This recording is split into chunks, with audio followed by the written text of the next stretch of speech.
Well, the Amite Library was the place, a big press conference for a veterans group to announce the public hearing set for the 11th of May.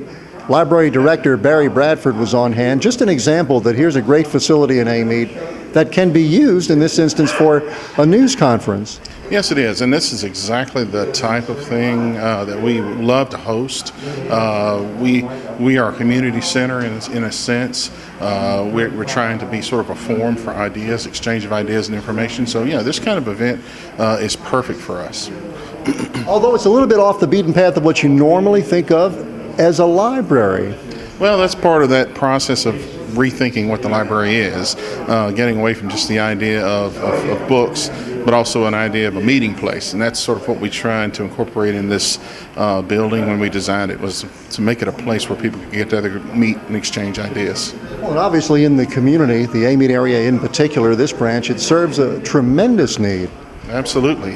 We actually feel that meeting rooms are important in any community with a library because there isn't that much space. And certainly here in Amite, we want to be a space that anybody can come in and use as long as they meet our guidelines, which means that they can't fundraise here.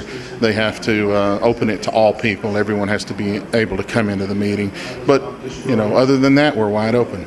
Well, and you can even imagine that maybe there'll be book clubs that will actually form, or poetry reading clubs that will actually form based on the idea that now they have a venue. Absolutely. Really, anything you can dream up is welcome here. Certainly poetry readings would be great. Book clubs, we already have book clubs. We have knitting clubs. We have gardening clubs. We have all kinds of different organizations that meet here. And we want to encourage everybody to consider us as a possible venue for their organization.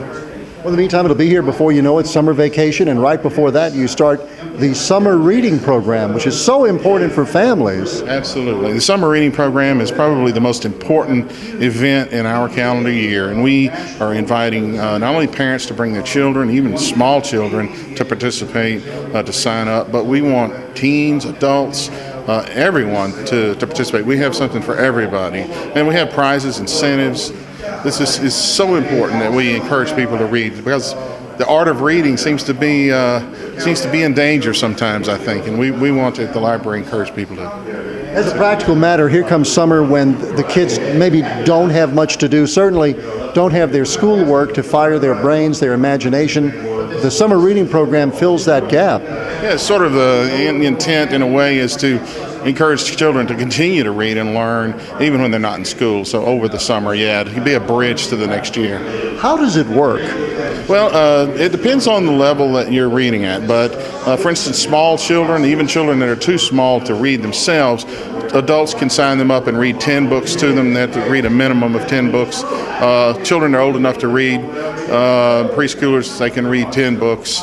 And elementary school kids. Teens, we're asking teens to read a certain number of minutes a day, and adults, we're asking them to read books and then share with us online a review of the books. So a person comes to the library, they sign up, and then they get on to whatever track there is? Absolutely, and we can help them understand how it works. We have an online summer reading club sign up screen that you can go to from our website, or you can just sign up in person at any of our libraries. Also, there are programs that happen along the way. You don't just send them off with books to read and come back in July. Oh, we have programs every week, beginning in late May and running through July. We end in the end of July with a party at each branch to reward those who have participated and completed the programs. We give away prizes and so forth. So, yes, so we have entertainment. We have various incentives all through the summer to encourage people to keep going.